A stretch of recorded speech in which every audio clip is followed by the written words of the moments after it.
What's good, y'all? Blackvisionvill here. It's your girl Katie, aka your sister from another mister.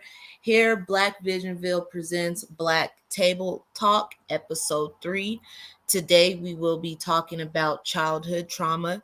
I have my special guest with me, my sister in law, Lilo. Hey, girl. Hey. Alrighty, so before we get started, I just want to quickly go over for those who don't know what is mental health. It is our emotional, psychological, and social well being. It is how we think, how we feel, and how we act. And it helps determine how we handle stress, relate to others, and make healthy choices. So, with that being said, let's get into it. If you want to go ahead and take the floor, let's just talk about it. So tell me about your experience from your Black experience when it All comes to childhood trauma.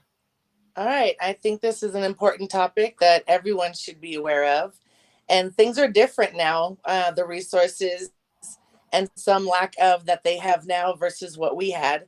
For me, I'll be 46. So it was a long time ago when people didn't talk about mental health. You kept that in your Mhm. house under the wraps. And if it was too bad, you stayed home from school, right? Right. So, Hey, Hug. Renee. yeah, So, got some I mean, people coming in.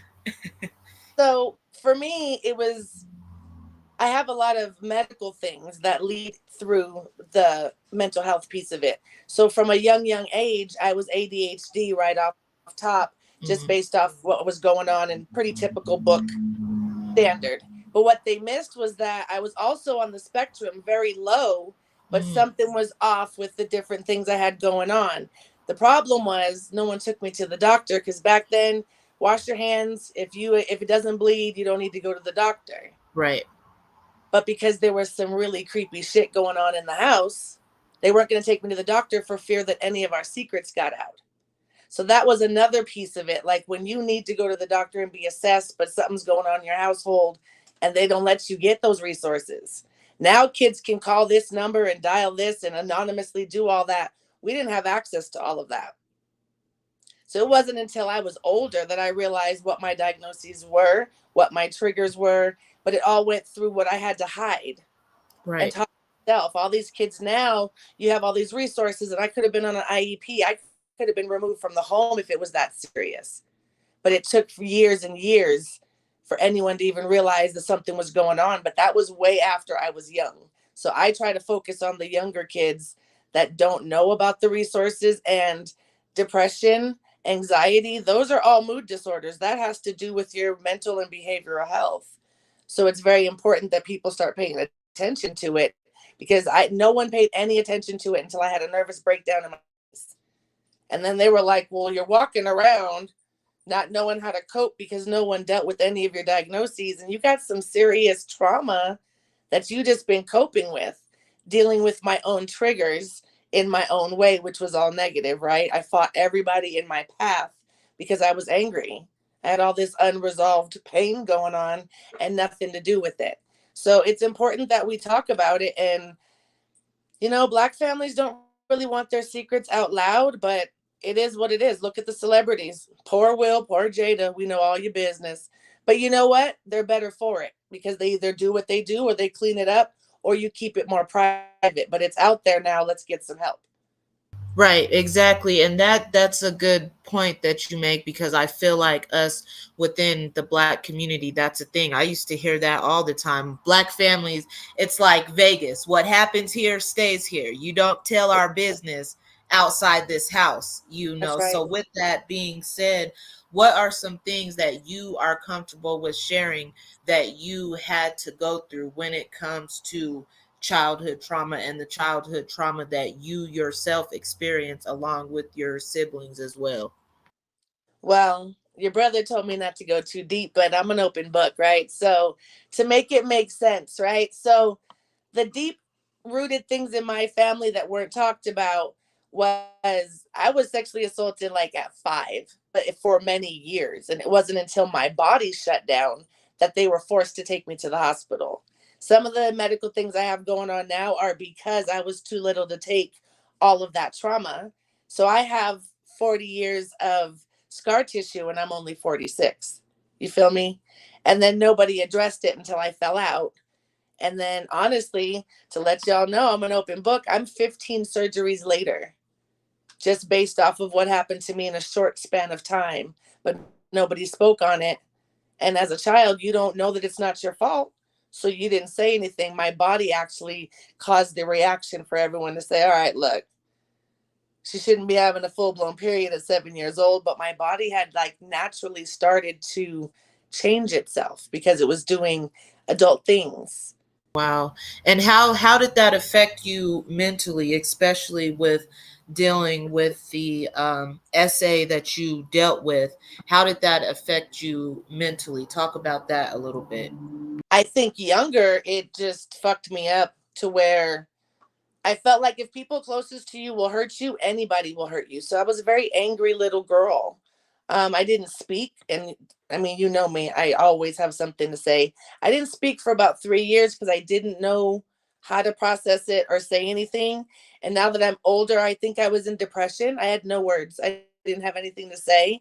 And then when I came out of that, I was angry for 10 years. I would fight a teacher, I would fight a student, I would fight your mama, I will fight your dad. I'll take your boyfriend. It was just an angry 10-year spiel of why am I so mad, because I didn't resolve any of that. It happened. Nothing happened to give anybody any consequences, and now I have to deal with the backlash. So it was bad. And then I just got into alcohol and drugs like everybody does, right? And masked it, got a job, started really early.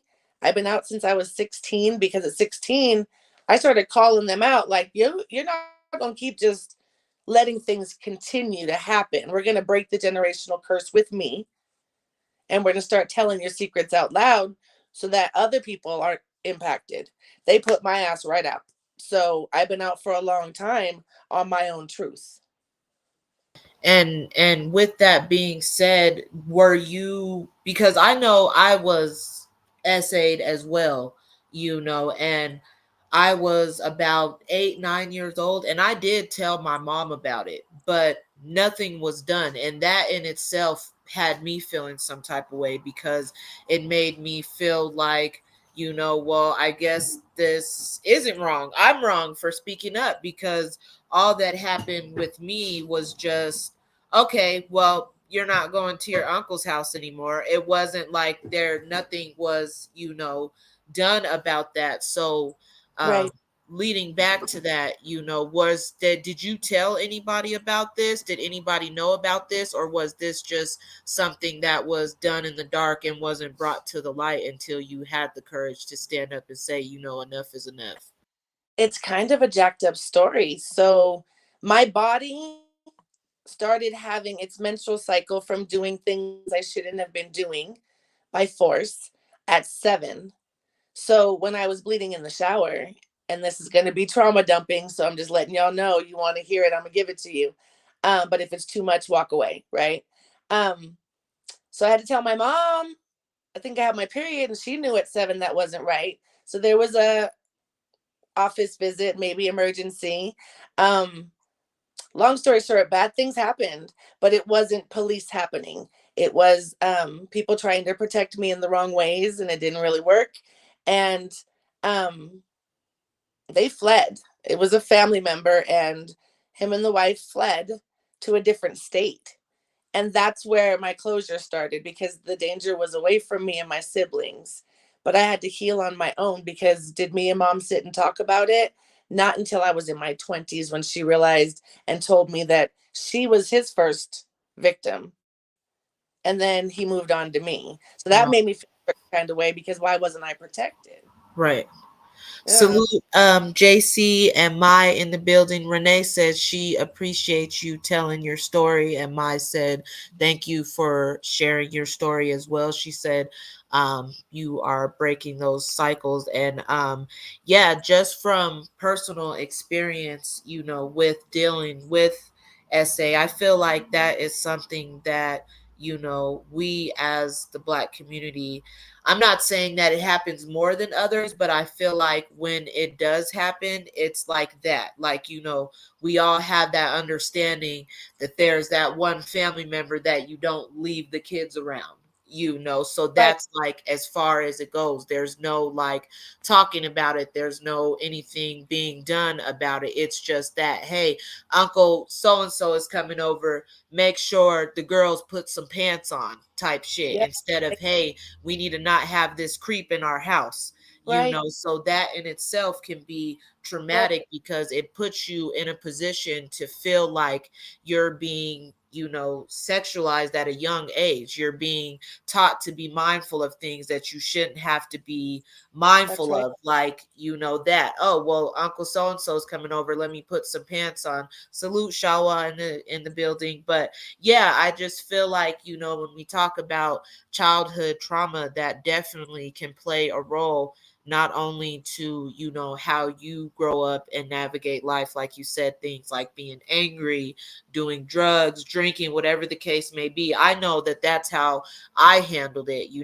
When I was a teenager, I acted out a lot.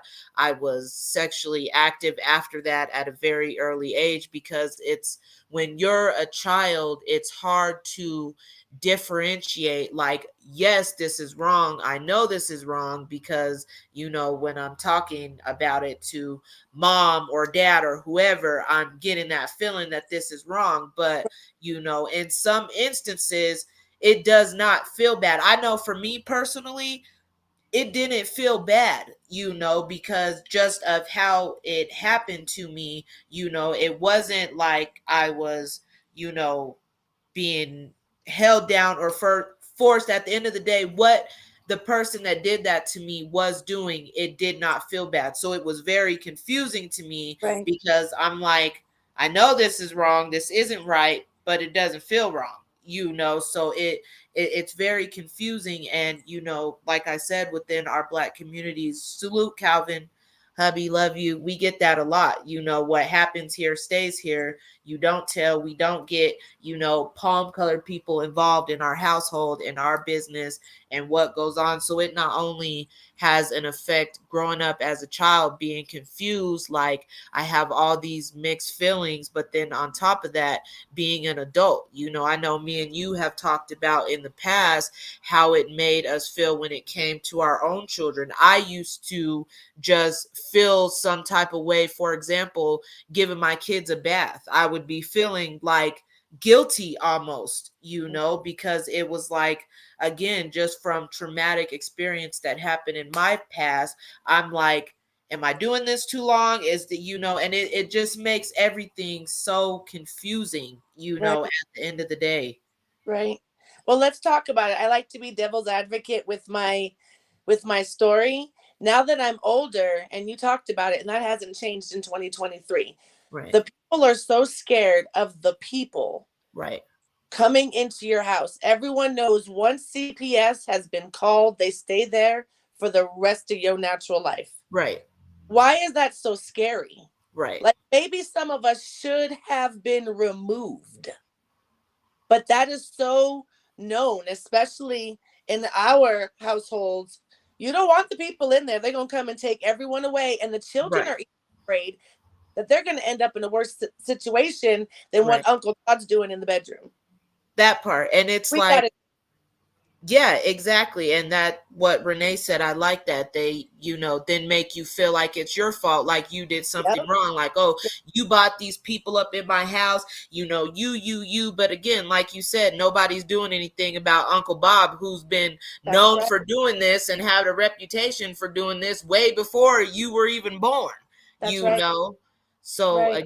again, it's like, learning where to draw that line, especially for us as, members within the Black community, not only for ourselves, because, for instance, not only talking about SA, but things like being beat. We were beat way more than what was, should have been. But at the end of the day, we had so many people around us that didn't want to get involved, because they didn't want to be the ones to be like, yeah, it was me, I called CPS on you because you going Right. overboard. Because then they have to face that stigmatism within, not only our immediate family, but our community of, oh, you snitching, you doing this or that. So it puts not only you as the survivor in a tough position, but the witnesses around you who want to, say something and step up and do something, but at the same time are worried about the backlash that they may get. Because I had family friends tell me that once I got older, like, yeah, I knew exactly what was going on in your home. I did want to say something, but at the same time, They it made did. me feel like I didn't want to get involved in that way because I didn't know what to do from there. If it did get to the point where you got removed from your home, I wouldn't have been able to do anything, That's right. So therefore I kept my mouth shut. That's right. And that's why these conversations and these platforms are really important, sis, because nowadays I need these kids to know that you can tell me, and I may not have any idea, but you know what? I can find somebody who knows somebody who knows somebody. Right. You're not stuck. Right. Please say something we didn't know. Right. And it definitely, it takes a village in that, right? You can't, what's more important, the backlash that you're gonna receive from stepping out and helping your loved one, or what this child is going Yeah, to endure and continue to endure and grow up and potentially do to somebody else? Because that was my brother excuse. I love my brother, I'm not going to put him on blast like that, but at the end of the day, he, just based off of his own childhood trauma, grew up and started enduring that on other people's children, and that was his narrative. Well, it happened to me when I was younger, so what can I do? But it's like, using that as an excuse, it's just another form of that childhood trauma playing out. So it's like, again, we as a community have to be that village for not only your household, but your friends, your family, your neighbors, to be able to step up and say something. Because at the end of the day, again, what's more important, what the backlash is going to be for you potentially stepping in and saving somebody's life, or the fact that this child is going to grow up and have to deal with God knows what, because our narrative in our community is, oh, what happens in this house stays in this house, and you don't right, say anything. right. And it's not just the person. Right. Um, I feel like I have siblings, and every single one of us has struggled with a substance abuse or Mm.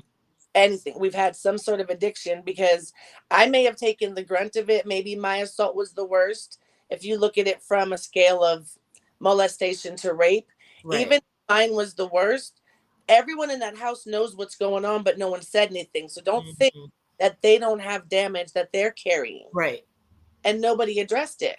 I'm the Right. only person that I know of in my family that Mm. has actually been to therapy. Mm.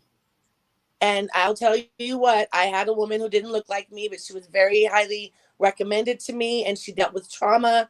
And she quit me after 3 times and said my Mhm. trauma was so deep.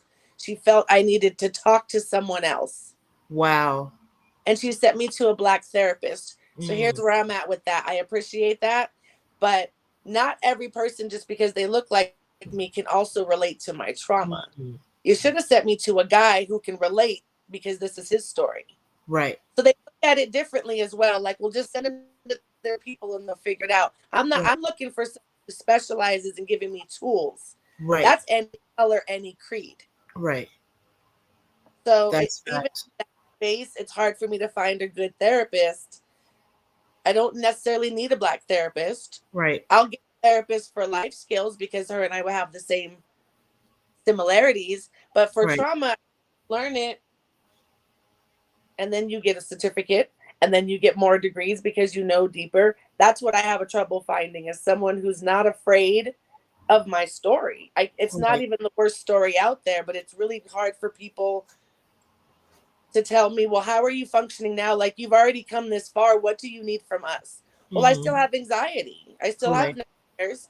And I might be a little overprotective on my child. So Mhm. teach me how not to fuck her up. Right. That's what I'm looking for, and I have yet to find it. Right. And do you feel like, with that being said, are there things that you feel like going to therapy has helped, or do you feel like you're still at the point where it's like, I'm trying this but nothing is working? It's hit or miss. I've had therapists that make me think and have referred a workbook for myself has been deeper than the therapist sessions itself. There's some really good workbooks out there that make you realize, are you dealing with it or are you just talking about it? Um, but then I've had a therapist who have given me really bad advice, and it makes me know I'm better off doing this research. And for me, my faith, I'm gonna have God guide me before I have this lady guide me because she has a couple of degrees. So it's hit or miss for me. It's been I've gotten I've gotten good resources and like roadmaps from them, but I've never had a therapist that's like saved me from me. God saved me because obviously I have things to do. And that's a good point, because that's very important as well, because sometimes there will be instances where people can say like, well, therapy didn't help me, or therapy isn't helping. Everybody's different, and you can't just go with what the overall narrative is, especially within our community, because therapy is very new. It's not something that we as a community are familiar with dealing with. We are more of the, just pray about it, go to church, your pastor is your therapist. So it's like, sometimes that doesn't work for everybody, which is okay. It will be okay if you're not the type of person where therapy works for you. But as long as you are doing something to take those steps, even if it's just having conversations with people who have been through that, because it's just like, for Yeah. instance, God rest her soul, your mom passed away, my mom passed away. So I know how you feel when it comes to talking about the loss of your mother. If you are not the type of person who has been through what I've experienced, I can't really relate to you. I can feel sorry for you. I can say, man, I'm praying for you. I hope you feel better. But when it comes down to it, you don't know how it feels to lose a mother until you've lost your mother, and I Right. feel like it's the same right when it comes to childhood trauma that we endure. And I feel like that we as a community endure a lot of childhood trauma, not only, not just saying like within our homes, but just in society as well, because not only are, there can be instances where we're dealing with issues inside of our home, but what about outside of our home in society, Right. when we're having to navigate and deal with things like, being too dark skinned or being too light skinned, or trying to, not get followed around the store, so it's just like, what do you say to members of our community who have to deal with things like that? Because again, not only do we have to deal with just the fact that we're walking around in society while being black, but when you add SA to that, when you add beatings to that, when you add, growing up with parents who are addicted to drugs or Yeah. addicted to alcohol, what would you say to somebody who is dealing with that? Well, I always relate. I'm glad you brought up our wonderful mothers. They did their best, right?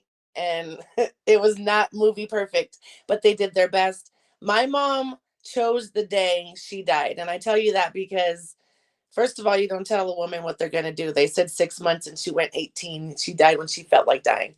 And 2 days before, she just said, I'm tired. My mom was sad and struggled with depression and suicide and chemical and substance abuse her whole life.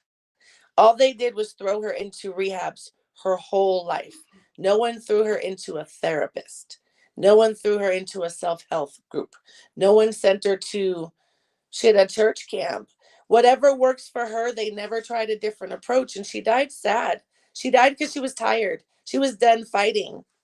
And she decided she was done. So I always think about my mom and how I'm fighting to live a better life for my kid. She's 16. I'm watching her boyfriend has bipolar and depression. So it's very close to me, and they don't have enough resources. I know they have these numbers they can dial, and you're supposed to reach out to someone and they're supposed to talk to each other. Teenagers don't do that. They sit in their room, and now they have access on how do I hang myself? Right. They have access to every way possible to off themselves. There's not a lot of resources that don't open up until Monday morning that will tell you what need to do. Even Right. the suicide hotlines, they'll talk about your feelings and get you to a state where they're convinced that you're calm. But how many of these kids hang up and think it's bullshit and do it anyway? Right. So I always try to, like, especially with the boyfriend and a lot of kids that I know, including my nieces and nephews that struggle with depression. It's not something you can control on your own, but you have to try. And if you require medication is better. At least try and fail than Mm. just taking it. We can get through everything except for death. Death is final. But why not try everything in your path to try to find your happiness? Who Right. wants to die sad or fight for 50 years and end up losing the battle? She Right. never tried any medication. She never went to a therapist. She Mm. was in and out of rehabs, but that's different. They're trying to get to the root of why are you doing these drugs? But once they Right. figure out why you're doing it, did they refer her to someone that dealt with deep trauma? No. Right. They discharged her and gave her a token, gave her Right. a couple of Bibles, and sent her on her way Mm. 30 times. Wow. Yeah. So we have to just remind them that part of the fight is us. You have to want to fight and Mm-hmm. try everything before that. I can't stop you from doing it, but at least try things. It's Right. the mentality that tomorrow's a different day. It might only be 1% better, but it might be better. Right. No one reminded my mom and gave her a pat on the back that, you know what, you're doing this every day. They need that support sometimes, and it's not a phone call. It's something Right. that the parents and their siblings need to be providing for them because you don't know. Depression hides. So I just think encouragement is a huge part of our kids living a different life, letting them Mhm. know that you can talk. I may not like what you have to say, but we can talk, and asking those hard questions. I Right. asked her, well, I'm stressed out. I'm just overwhelmed. Well, are you overwhelmed enough to hurt yourself? It's a question. She Right. no, we move on. This Yeah. says yes, we handle it accordingly. I Right. have yes yet. So I'm always prepared for it. You don't know what these kids, what their breaking point is, because shit, I just figured out what my boundaries were in my 40s. I don't Mm. expect them to know what theirs are now. Right. Exactly. And I feel like that, is definitely feeds back into that childhood trauma that, we experienced growing up because we didn't have those tools to recognize the signs. We didn't have those outlets. And like you said, we're getting to a better place where there are more resources, but at the same time, it's like, just like how Mai said right here, everyone says reach out, but what happens when the thing that allows you to reach out or take meds is the thing that is sick? People don't understand that, you That's right. know. So it's like definitely encouraging our children in our village, because that's what I feel like a lot of people in our community don't understand as well. Like, it takes a village. We are the village.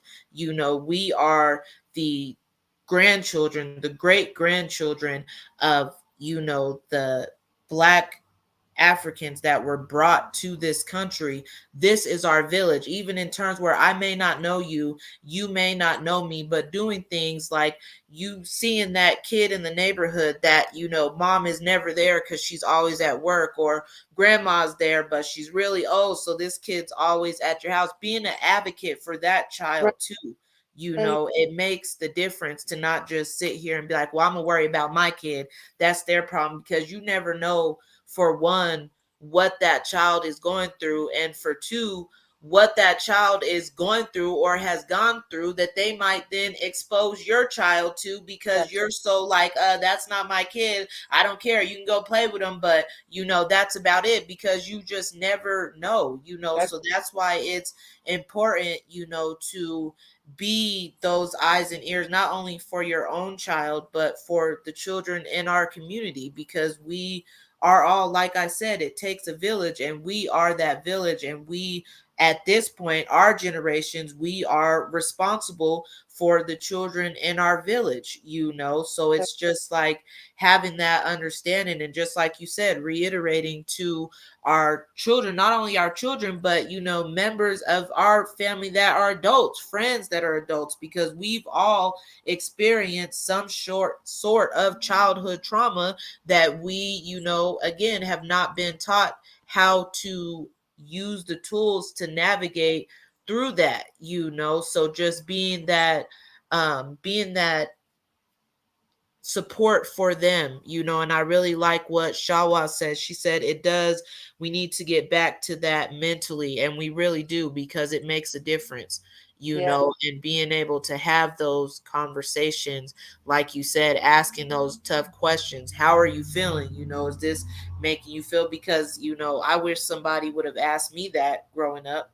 I didn't have anybody to lean on. The only people that I had to confide in were my siblings that had gone through that with me. So Right. they Right. were my village. They were the ones I cling to. They were the ones that we would come running to after we did get beat. Wasn't no going to mom. We went to each other. We comforted each other. And that in itself can be traumatizing. That was very traumatic as a child, to see your sibling getting the crap beat out of them, and knowing that there is nothing you can do about it, but sit there and Right. cower, you know. Right.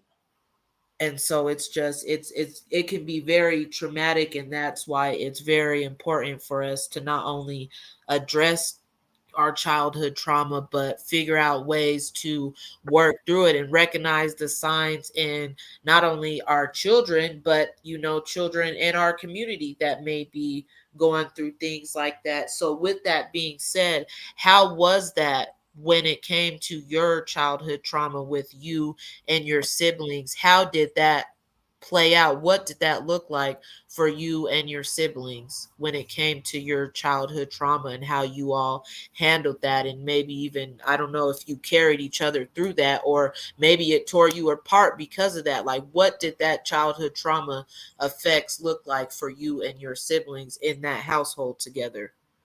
So a little bit of both. There's two older and two younger. So again, trauma dumping, it might be a little bit too much, but I took the hit. I didn't fight.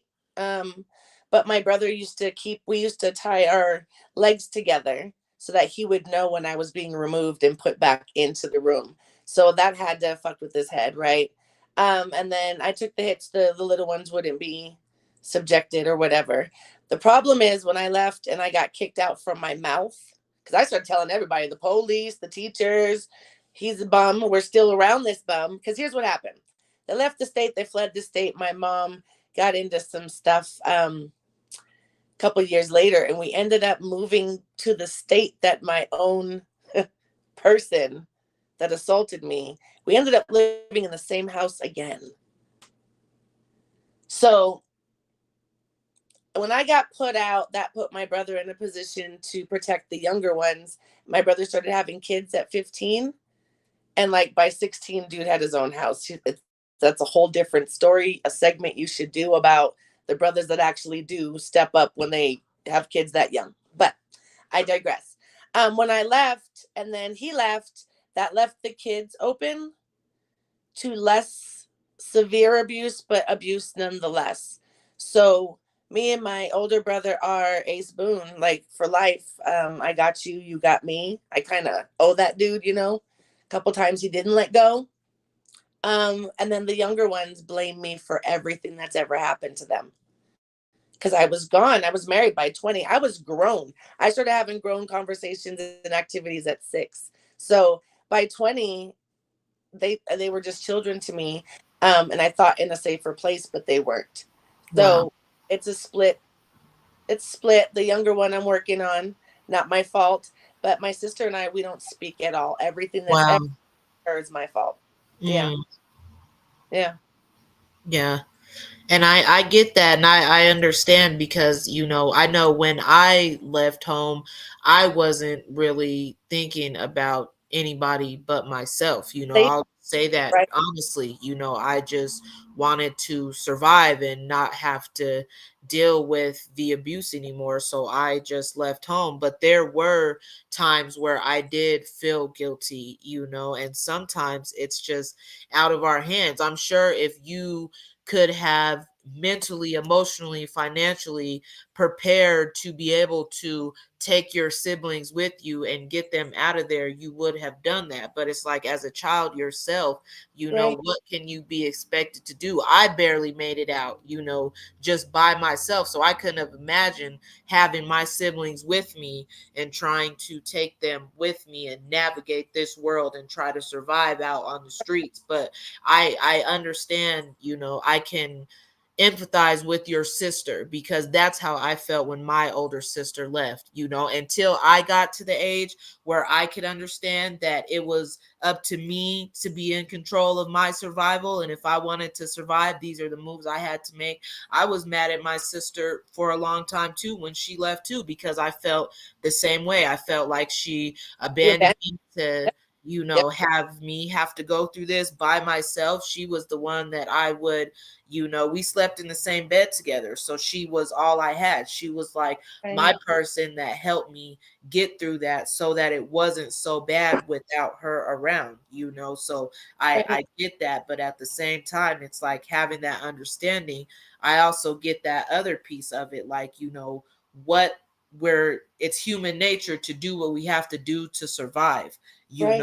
so in knowing that if I don't get out of here, I'm not going to make it out, and having to make those choices, it does make you feel guilty. It makes you feel guilty. It makes you feel confused. It makes you feel angry. Like, why am I even being put in this position where I have to feel like I'm abandoning my siblings? Because if not, then I'm not going to survive. So I Yep. get I get where you're coming from, and it makes it hard. Now that we're older, we do have a close relationship, and I feel like that came after my mom passed away. But it took a long time for all of us, and we Yep. still, like, my older brother, he he went through a lot of trauma himself, and to this day, we don't know where he is, what he's at. Last we knew, he was on drugs, and so it's like, with that being said, I feel like that's what's up. Plat Boy plays in the building. Um, Happy birthday, dude. Yeah, catch us on the replay for sure.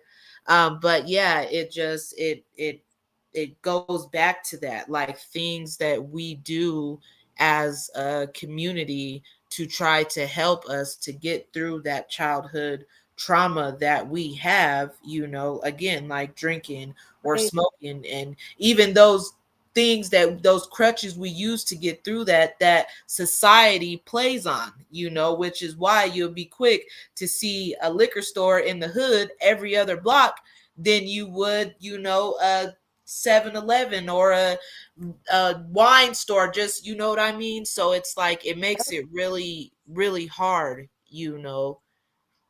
It does, but you have to be strong and you can't preach bullshit to the kids. If you Right, smoke weed, don't scold them about weed. School them about weed. Tell them the right, difference between a hybrid and an indica. Figure right, out if they have anxiety and let them know sativa is not the best strain for them. You right. can't pick kids. I try to be real upfront with these kids, and they have way Salute, more Drew resources. Titan in the building. You're good, sis. I'm sorry. Just No, that's my fam Drew's in the house. Salute, Drew. But yeah, I agree, and I like how you said that. To not to scold them, to no. They're doing because things that we were doing. The question is, are you going to pry a little bit more and show concern to see if they're just whiling out and smoking a blunt because their friends are? Or are right, they smoking because we, like the reason we were smoking, because right, we were trying to numb something? yeah, Ask questions, know who your kids are around. Like Amari, man, look, you're dating, I'm dating. I know the whole squad. I know his Right. whole squad. I know her whole squad. It's not about being overbearing, it's about being interactive.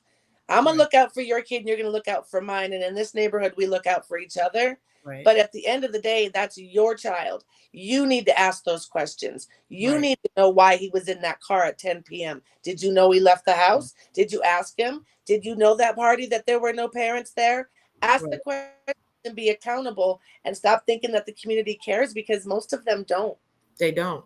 These are They our really future, don't. not theirs. Right. Ours. And with that being said, just from experience, for people who may not have had childhood trauma, but may run into a family member or a child in their community dealing with childhood trauma, what are some things that, for example, when you were younger, that people should have noticed with you to be able to step in and do something but didn't, or did but ignored? What are some of those things that you felt like you displayed innately, just unknowingly, just through your childhood trauma, that you wish somebody would have been able to be like, hey, every time I go to reach out to this girl, she's flinching at me, things like that? What are some of the things that you displayed as a child as an effect of your childhood trauma? That's a damn good question. I'm so weird that I have all these little oddities about me, right? Certain foods I can't eat and sensitivity to certain sounds, not necessarily sight. No one picked up on any of that. They didn't Mhm, even think about checking me for spectrum until I was older. mhm, Um, I was very quiet. I went from being a very rambunctious child who was more Broadway personality, very loud the way I am now, to not speaking. That mm, was a big red flag. And I don't think anyone ever said, why is she not speaking? right. They just assumed that's how I was processing it. But Mhm, was it healthy process? Probably not. I okay. don't think I could form a sentence. Mm, It wasn't that I didn't know how to express it. I think I was so broken traumatized. inside, traumatized. They scared the words out, Mm, and no one really picked up on that. They talk about when the one time that I was quiet, it's like a family joke. mm, Um, they make fun of me. They called me the white sheep, but I look like a goth girl. I mm. wore all for like 8 years. They just thought it was a phase. Wow. It kind of wasn't a phase. There were no other black goth girls, but Right. I Yes, just, Shawa said that should have been a big yeah, red flag. big red flag. Like, I mean, black eyes are all the way around. Mm, Like rocker dark. Like before it was a genre, before it was something cute to right. do. I just wanted to look the way I felt. And now I know that's a red flag. I wanted someone to ask me. And my mother said, "You're a beautiful girl. You look ridiculous." Mm, That wasn't enough to spark a conversation on why I mm, was looking this way. So I just made my lipstick blacker. Because, no, you got to take it out on your mother, right? right. But it wasn't even little things, it was big Right. things. And nobody asked. It's kind of like out of sight, out of mind. Mm, It'll blow over. And it did. I decided one day that I might want to wear tank tops that are colorful or whatever mm, happened. I think boys happened and yeah. things changed, but no one asked me what was going on. They just assumed because of years before that same trauma is what's happening. But for Right. me, wait 8 years and it's still kind of a red flag. Maybe you should go and get some help, you know? Drew said some black goth girls were cute out there, though. Cute. I was That's cute. because we the blueprint, honey. Black is the blueprint. So, of course, I'm telling anything you, we do is going to be cute, honey. I We the pulled it blueprint. off. I got like one or two pictures to prove it. I pulled it off, but it was a dark time in my life. It wasn't a fashion statement. You know what I'm Right. saying? Yeah. So, definitely, what I heard from that was definitely like that bubbly personality going from, being bubbly to not. Yeah, yeah. I had nothing to say. Yeah. And I feel like for me, it was the way that I dressed.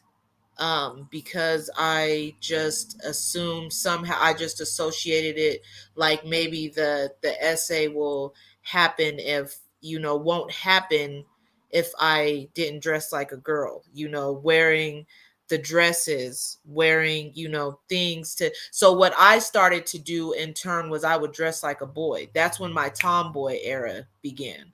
So I would do things like cover up my chest, because I got a chest at a very young age. I got my hips and my butt at a very young age. So I would do things like try to hide those things. Yeah. So, I wouldn't be so, wouldn't catch people's eyes. So that's something Get the that, negative attention. yeah, that's something that, was a change for me that I don't feel like my mother recognized that she should have caught on to, because I was always the dresses, the, little cute girly dresses, just always the little girl, and then one day it flipped. For me, it was like, I'm gonna just dress like a boy. So that way I don't have to worry about anybody trying to, make me their victim because, hey, Right.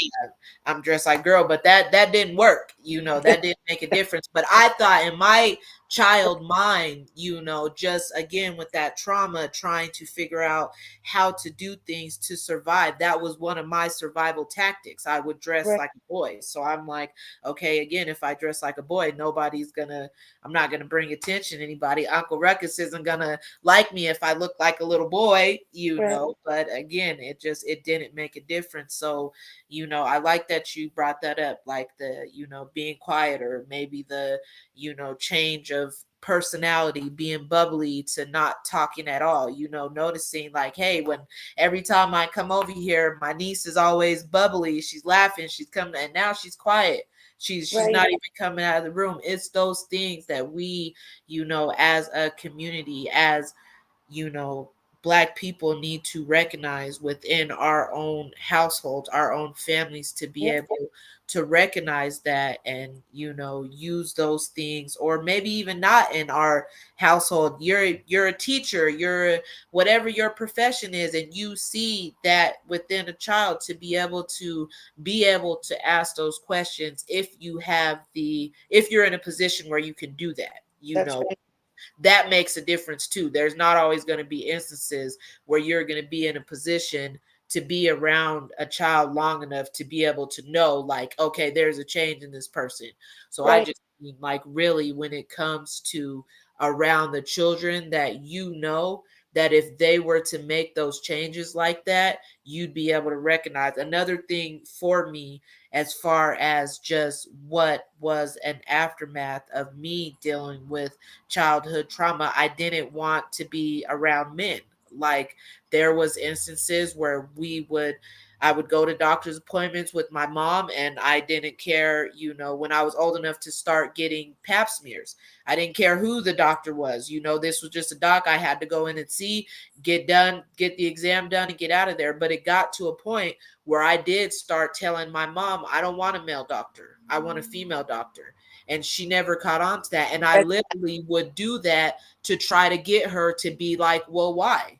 What was the shift? You were fine before, what happened? But she never did. She was just always like, okay, and that was like my sort of like cry right. for help, you Yeah. know. And I had quite a few as well. Yeah. Yeah. What were some of your cries for help, if you don't mind me asking? I had, I noticed body changes at Mm-hmm. like 6.5 that I asked my mom about. Mm-hmm. And this is like crazy. They took me to an endocrinologist or Mm-hmm. of some sort, and my hormone levels were off. Wow. My body was maturing. So I remember like there was like a medicine or something I had to take to counter my body, but they Mm-hmm. just assumed because 3% of kids have this problem. Sometimes it goes away, sometimes it requires medication. Nobody like interviewed me. It was Right. all my mother because I was like pediatric, dude. I'm 6. And I Right. remember them having to like switch my body back. And then it wasn't until I was 7 and all my insides were like smashed that they Mm. put 2 and 2 together. My body was naturally. creating hormones. Wow. Yeah. And I mean, I'm not going to say she missed it. The doctor missed it. She took Right. me in. Well, wait a minute. What do you mean? I had like breast tenderness and I had no breast. Mhm. Wow. Yeah. Yeah. And she did what she was supposed to do. She took me to the doctor and they were like, oh, it happens, but we'll take these pills for like 6 months. It'll balance her back out and bring her back in if she starts her period early. And which is what I Right. thought was my period at 7. And it was not. It Wow. was brokenness. But yeah, people just miss it. I think my mom really was concerned. And when I finally told the truth of what was going on, because they're like, what is going on? Our insides are coming out. They Right. handled they handled it like in the streets way, not Right. necessarily the right way, because then the people would be involved and the other kids would be a threat. If Right. it's, you know what I'm saying? So it is what it is. I mean, I think she tried, but I'm just a deeper parent now. I ask deeper questions. Right. And Yeah, if I agree. I don't try to push or pry, I wait until they're in a position where they're just talking. We're just talking about the day, and she'll Right. bring up a kid, and I'll go, that kid always seems sad to me, and he's always wearing hoodies in the Right. so questions like that. We found out that her friend was cutting. She Wow. confidence, but it took me a minute, but then after like a month, I was like, why won't she show her legs and her arms? And Right. she confided in me, and I explained to her that's life threatening based on where they cut. So we need to tell her mother. It Right. doesn't mean stitches get stitches. It means you love her. Yeah. Want to see if someone can help her. So Yeah. that's happened all by prompting a conversation and paying attention to her friends. It's 102 degrees out. Why is she walking around in a sweatshirt? Right. Now, granted, these kids are weird and they do that, but there was a Right. reason. She looked like she was struggling and she was hiding something, and she was hiding a lot. Right. Yeah. Yeah.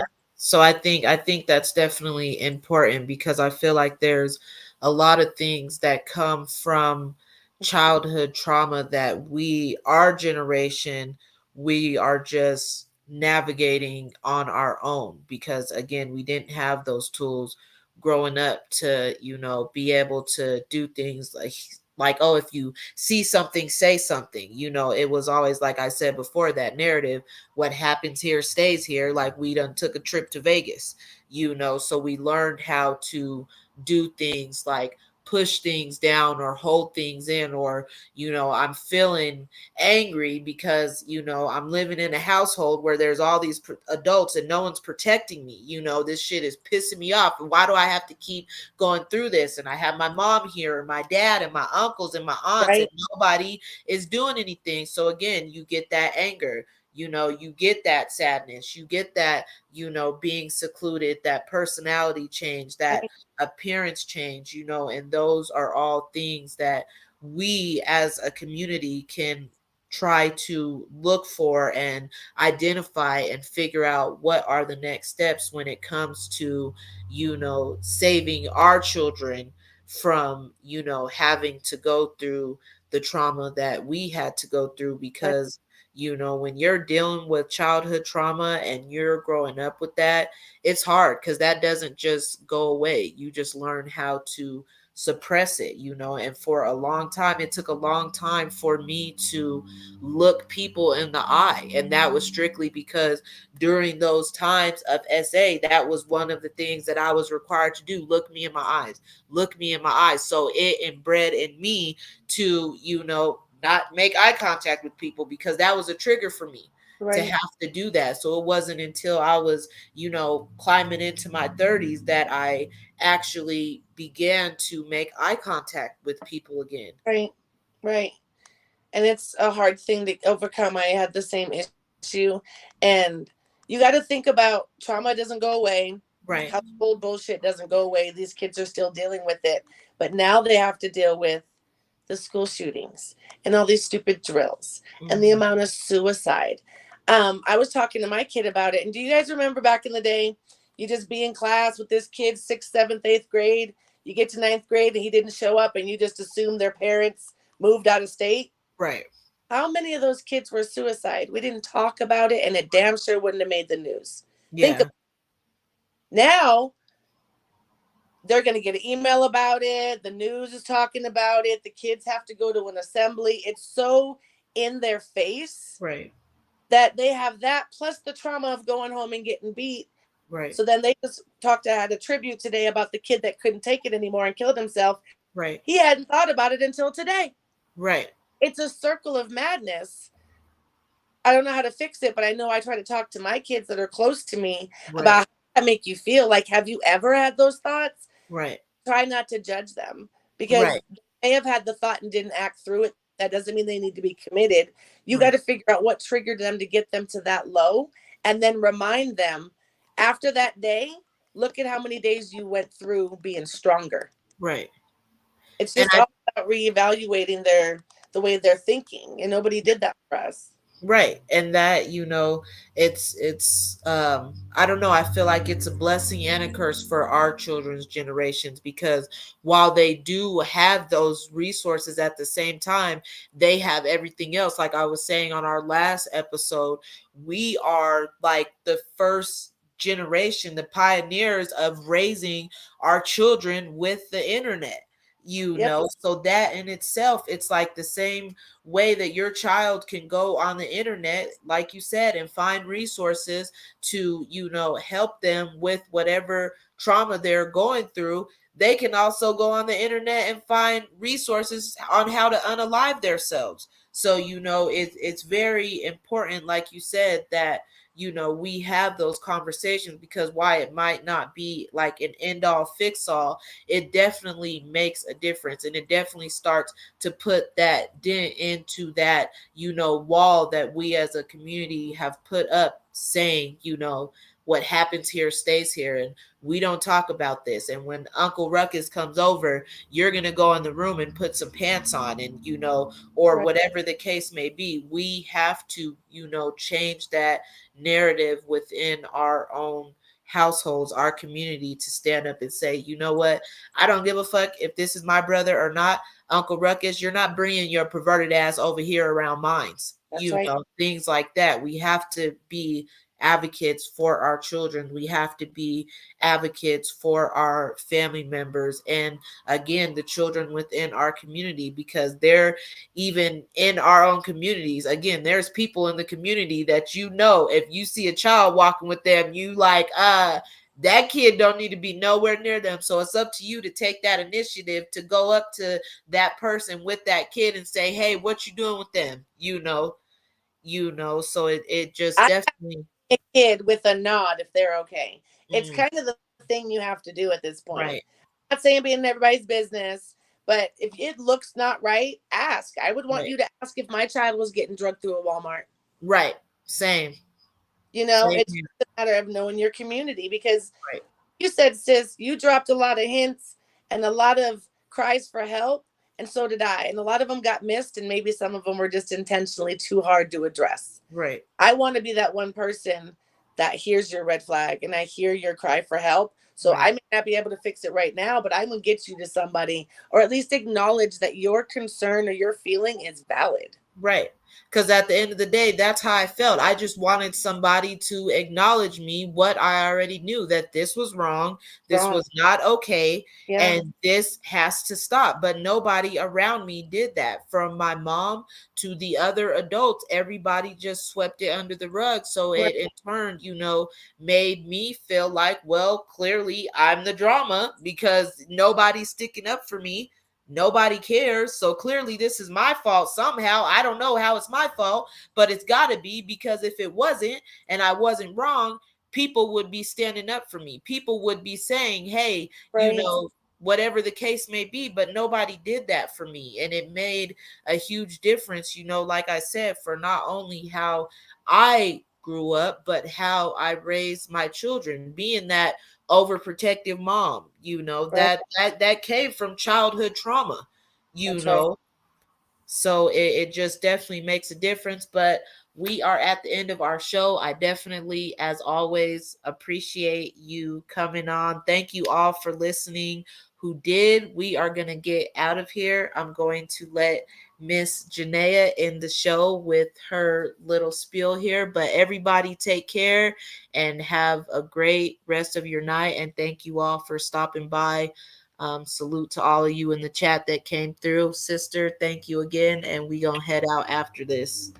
But I love y'all. Peace.